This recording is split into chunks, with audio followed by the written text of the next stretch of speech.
નમસ્તે દર્શક મિત્રો, આઈએચઆર પીસી ન્યૂઝ આપ સૌનું હાર્દિક સ્વાગત છે।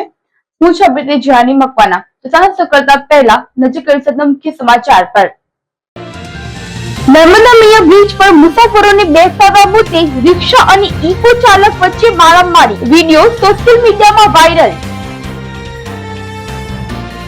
ભરૂચ નગરપાલિકા ફરી એકવાર વિવાદમાં। ડોર ટુ ડોરના વાહન ચાલકોને 5 મહિનાથી પગાર ન આપતા સીટી વગાડી વિરોધ નોંધાવ્યો। અંકલેશ્વર સારંગપુર ગામે મહિલાના મકાનના કબાટમાં ચોરખાનું બનાવી 10 લાખનો ગાંજાનો જથ્થો મળી આવ્યો। મહિલાની ધરપકડ કરાઈ। ભરૂચમાં એસએસસી અને એચએસસી પરીક્ષામાં બાળકો ભયમુક્ત રહી શકે તે માટે આત્મવિશ્વાસ હેલ્પલાઇનનો પ્રારંભ કરાયો। ભરૂચ ખાતે ભારતીય જનતા પાર્ટીના યુવા મોરચા દ્વારા વિરોધ પ્રદર્શન યોજાયું હતું। આ યુવા મોરચાના પ્રમુખ ઋષભ પટેલ અને જિગ્નેશ મિસ્ત્રીની આગેવાનીમાં કાર્યકરો શહેરના જેપી કોલેજ ખાતે એકત્રિત થયા બાદ રેલી સ્વરૂપે શીતલ સર્કલ સુધી પહોંચ્યા હતા। ત્યાં કોંગ્રેસ વિરોધી સૂત્રોચ્ચાર સાથે ઉગ્ર વિરોધ નોંધાવવામાં આવ્યો હતો। પ્રદર્શન દરમિયાન કાર્યકરો દ્વારા રાહુલ ગાંધી અને ભારતીય રાષ્ટ્રીય કોંગ્રેસના પુતળાનું દહન કરવાનો પ્રયાસ કરવામાં આવ્યો હતો। જો કે સ્થળ ઉપર હાજર પોલીસે તેમને રોકતા થોડીવાર માટે પોલીસ અને કાર્યકરો વચ્ચે ખેંચતાણના દ્રશ્યો સર્જાતા પરિસ્થિતિને ધ્યાનમાં રાખી પોલીસે તાત્કાલિક સ્થિતિ કાબૂમાં લીધી હતી। ભાજપ યુવા મોરચાના કાર્યકરો દ્વારા કોંગ્રેસના વિરોધમાં જોરદાર સૂત્રોચ્ચાર સાથે વાતાવરણ ગજવી મૂક્યું હતું। Universal experimental school and high school Maktampur Bharuch ખાતે ધોરણ 10 અને ધોરણ 12ના બાળકોનો શુભેચ્છા સમારંભ યોજવામાં આવ્યો હતો। જેમાં શાળાના સેક્રેટરી તેમજ ટ્રસ્ટી મંડળના સભ્યો ઉપસ્થિત રહ્યા હતા। જેમાં શાળાના આચાર્ય મુસ્તાક મલેકે બાળકોને બોર્ડની પરીક્ષા પહેલા લેવાની તકેદારીના પગલાં વિશેષ વિસ્તૃત માહિતી સાથે સમજાવવામાં આવ્યા હતા। શાળાના એસએસસી તેમજ એચએસસી બોર્ડમાં જવાબ વહી તપાસ કરવા જતા કુમારી વસાવા મમતાબેન તેમજ ફાલ્ગુનીબેન પટેલ તેમજ વસાવા સ્વાતિબેન સહિત બાળકોને પરીક્ષાલક્ષી વિસ્તૃત માહિતી સાથે માર્ગદર્શન પૂરું પાડવામાં આવ્યું હતું। સાથે સાથે શાળા પરિવાર તરફથી બાળકોને શુભેચ્છાઓ સાથે જીવનમાં ઉત્તરોત્તર પ્રગતિ કરે તેવા આરસી વચનો સાથે શુભેચ્છા સમારંભનું આયોજન કરવામાં આવ્યું હતું। ભરૂચ નગરપાલિકા દ્વારા ભરૂચને સ્વચ્છ બનાવવા પાછળ લાખો રૂપિયાની જાહેરાત કરી રહ્યા છે। સ્વચ્છ ભારત સ્વસ્થ ભારતના સંકલ્પ સાથે લોકોમાં જાગૃતિ આવે, જાહેરમાં કચરાનો નિકાલ ન કરે તે માટે ભરૂચ નગરપાલિકાએ ભરૂચ શહેરમાં સોસાયટીઓ, ગલીઓ, શેરીઓ, મોહલ્લા સહિત વિસ્તારોમાં ડોર ટુ ડોરના વાહનો સવારે વિસ્તારમાં આવતા જ સીટી વગાડે તો ઘરમાં રહેલો કચરો ડોર ટુ ડોરના વાહનોમાં આપવા જવા માટે નીકળતા હોય છે। અને સ્વચ્છતાના ભાગરૂપે નગરપાલિકાએ પણ એક વિડીયો પણ બનાવ્યો હતો, બસ 1 મિનિટ। પરંતુ છેલ્લા ઘણા એટલે કે 3 દિવસથી ડોર ટુ ડોરના વાહનોની સીટી ન સંભળાતા લોકોના ઘરોમાં કચરાનો ઢગલો થઈ જતા તેઓ હવે જાહેરમાં જ નિકાલ કરવા મજબૂર બનતા હોવાનું સામે આવી રહ્યું છે। ડોર ટુ ડોરના વાહનોની અવર જવર કેમ બંધ થઈ ગઈ તેની તપાસ કરવામાં આવતા ડોર ટુ ડોરના વાહનોના ચાલકો પરિવાર સાથે જ્યાં ડેરા તંબુ નીચે રહે છે ત્યાં મક્તમપુર બોરભાઠા બેટ નજીકમાં સબ સ્ટેશન પાસે ડોર ટુ ડોરના વાહનોનો ખડકલો હતો। તેમને પૂછવામાં આવતા તેમણે કહ્યું હતું કે 4 મહિનાથી પગાર અપાયો નથી। ચાલુ મહિનાનો 5મા મહિનાનો પણ પગાર બાકી છે અને કોન્ટ્રાક્ટર ઉત્તરાયણ વખતથી પગાર આપવામાં ગલ્લા તલ્લા કરે છે। અમારો સૌથી મોટો તહેવાર હોળી ધૂળેટીનો છે અને મહેનતનો પૈસો હોવા છતાં કોન્ટ્રાક્ટર પગાર નહીં ચૂકવતા તમામ ડોર ટુ ડોરના વાહન ચાલકોએ હડતાલ પાડી છે અને જ્યાં સુધી પગાર નહીં ત્યાં સુધી વાહનો લઈને નીકળવાના નથી। લોકોની ગાળો સાંભળવાની, રોડ ઉપરનો કચરો ઉઠાવવાનો, રાત દિવસ મહેનત કરવાની અને પરસેવાના પગાર માટે કોન્ટ્રાક્ટરને હાથ જોડીને આજીજી કરવાની તેમ કહી જે સીટી સવારે લોકોના વિસ્તારોમાં વગાડીને કચરો ઉઘરાવતા હતા તે જ ડોર ટુ ડોર વાહન ચાલકોએ સીટી વગાડી કોન્ટ્રાક્ટરને પગાર ચૂકવવા માટેની માંગણી કરતો વિરોધ દર્શાવ્યો હતો।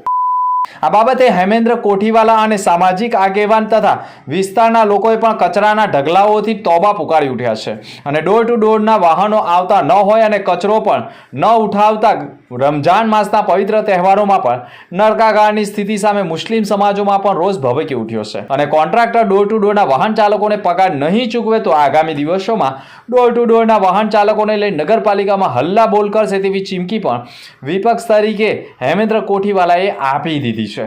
નર્મદા મૈયા બ્રિજ ઉપર મુસાફરોને બેસાડવા મુદ્દે રિક્ષા અને ઇકો ચાલકો વચ્ચે સર્જાયેલી મારામારીનો વિડીયો સોશિયલ મીડિયા ઉપર વાયરલ થતા ફરી એકવાર ટ્રાફિક અને ગેરવ્યવસ્થાનો મુદ્દો ચર્ચામાં બન્યો છે. ખાસ વાત કરવામાં આવે તો બ્રિજ ઉપર ચડવાના ભરૂચ છેડે મુસાફરને બેસાડવા મુદ્દે ઇકો ચાલક અને રિક્ષા ચાલક વચ્ચે બોલાચાલી બાદ મામલો બીચકાયો હતો. વાયરલ વિડીયોમાં સ્પષ્ટ દેખાય છે કે બંને લોકો એકબીજાને મુક્કા મારતા નજરે પડે છે. ઘટના સ્થળે હાજર લોકોએ વચ્ચે પડી ઝપાઝપી કરતા લોકોને છોડવાના પ્રયાસો કર્યા હતા, પરંતુ જે પ્રકારે વિડીયો વાયરલ થયો છે તે ગંભીર હોવાના કારણે પોલીસે આ બાબતે પણ કાર્યવાહી કરે તે જરૂરી છે. ભરૂચ જિલ્લાની રોજગાર કચેરી દ્વારા પણ દિવ્યાંગ ઉમેદવારોને રોજગારીના વધુ અવસરો ઉપલબ્ધ થાય તે હેતુથી વિશેષ રોજગાર ભરતી મેળાનું આયોજન કરવામાં આવ્યું હતું. આ ભરતી મેળો ખાસ કરીને એવા દિવ્યાંગ યુવક યુવતીઓ માટે યોજાયો હતો જેઓ SSC અથવા HSC પાસ લાયકાત ધરાવે છે અને નોકરીની શોધમાં છે. મેળામાં વિવિધ ખાનગી સંસ્થાઓ અને નોકરીદાતાઓ દ્વારા ઉમેદવારોની સ્થળ પર જ પ્રાથમિક પસંદગી કરવામાં આવી. જિલ્લા રોજગાર કચેરી તરફથી ઉમેદવારોને તેમની લાયકાત અને ક્ષમતાને અનુરૂપ યોગ્ય રોજગાર તક પ્રાપ્ત થાય તે માટે માર્ગદર્શન પણ આપવામાં આવ્યું હતું. મેળામાં મોટી સંખ્યામાં દિવ્યાંગ ઉમેદવારોની હાજરી જોવા મળી અને રોજગાર અવસર અંગે સકારાત્મક પ્રતિસાદ મળ્યો હતો. ભરૂચથી શ્રવણ સ્કૂલ ખાતે વિશ્વ માતૃભાષા દિવસ નિમિત્તે ગુજરાત સાહિત્ય અકાદમી અને શ્રવણ વિદ્યાધામના સંયુક્ત ઉપક્રમે ભવ્ય ઉજવણી કરવામાં આવી હતી. આ કાર્યક્રમ મુખ્ય ટ્રસ્ટી વૈભવ બીનીવાલાના અધ્યક્ષ સ્થાને સફળ રીતે સંપન્ન થયો હતો. કાર્યક્રમ દરમિયાન કવિ જતીન પરમાર, પ્રમોદ કુમાર પંડ્યા તેમજ રમેશ પ્રજાપતિ વિશેષ ઉપસ્થિત રહ્યા હતા. ઉપસ્થિત કવિઓએ વિદ્યાર્થીઓને માતૃભાષાનું મહત્વ, તેની સંસ્કૃતિ, ઓળખ અને સંરક્ષણ અંગે પ્રેરણાદાયક માર્ગદર્શન આપ્યું હતું. આગામી તારીખ 26 ફેબ્રુઆરીથી માધ્યમિક અને ઉચ્ચતર માધ્યમિક શિક્ષણ બોર્ડની SSC તથા HSC પરીક્ષાનો પ્રારંભ થઈ રહ્યો છે. ભરૂચમાં 143 પરીક્ષા બિલ્ડિંગો ઉપર કુલ 35,861 વિદ્યાર્થીઓ પરીક્ષા આપશે, જે પૈકી SSCમાં 22,796 અને SSCમાં સામાન્ય પ્રવાહમાં 9,774 અને વિજ્ઞાન પ્રવાહમાં 3,259 વિદ્યાર્થીઓ પરીક્ષા આપવા જઈ રહ્યા છે. સાથે સંસ્કૃત માધ્યમના 32 વિદ્યાર્થીઓ પણ પરીક્ષા આપશે. સમગ્ર પરીક્ષામાં 153 જેટલા સરકારી પ્રતિનિધિ, 143 જેટલા સ્થળ સુપરવાઇઝર, 1,282 જેટલા ખંડ નિરીક્ષક, 331 જેટલો પોલીસ સ્ટાફ રોકાશે, જેનું નિમણૂક કરી દેવામાં આવી છે. બાળકો ભયમુક્ત રીતે સુરક્ષિત વાતાવરણમાં પરીક્ષા આપી શકે તેવા આત્મવિશ્વાસ માટે હેલ્પલાઇનનો પણ પ્રારંભ કરવામાં આવી ગયો છે. સાથે સાથે નબળા વિદ્યાર્થીઓ પરીક્ષા પાસ થઈ શકે તેટલી તૈયારી કરી શકે તે માટે મુખ્ય વિષયોની 5 પુસ્તિકાઓ જિલ્લા શિક્ષણ અધિકારી કચેરી દ્વારા બહાર પાડવામાં આવી છે, જેને તૈયાર કરવાથી નબળા વિદ્યાર્થીઓ પણ પાસિંગ સાથે માર્ક જેટલી તૈયારી કરી શકે છે. અને કલેક્ટરની અધ્યક્ષતામાં પણ તમામ એજન્સીઓની બેઠક યોજાઈ હતી. પરીક્ષા દરમિયાન કોઈ પણ નુકસાન ન થાય અને ટ્રાન્સપોર્ટેશનમાં પણ તકલીફ ન પડે, રિક્ષા એસોસિએશન લોકો સાથે પણ બેઠક કરીને આખરે વિદ્યાર્થીઓને કેન્દ્ર સુધી પહોંચાડવાના પ્રયાસો પણ કરવામાં આવે તે બાબતની પણ તૈયારી કરી દેવામાં આવી છે.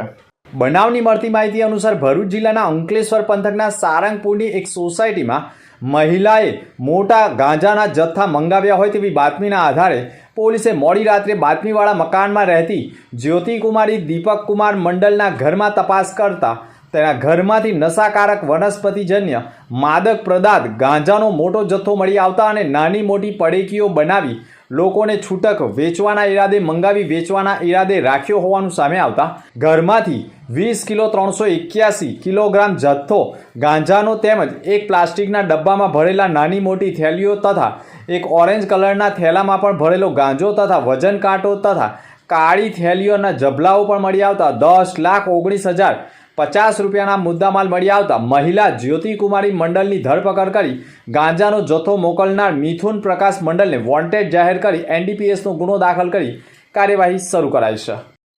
અંતમાં મુખ્ય સમાચાર પર ફરી એક નજર. નર્મદા મૈયા બ્રિજ પર મુસાફરોને બેસાડવા મુદ્દે રિક્ષા અને ઇકો ચાલક વચ્ચે મારામારી, વિડીયો સોશિયલ મીડિયામાં વાયરલ.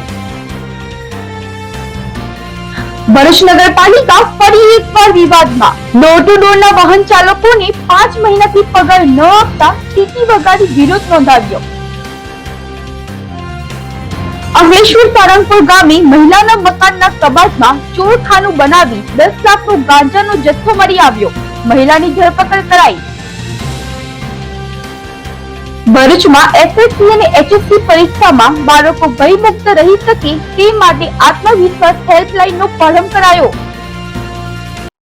તો અત્યાર સુધી સમાચાર. નવા સમાચાર સાથે ફરી મળીશું. નમસ્કાર.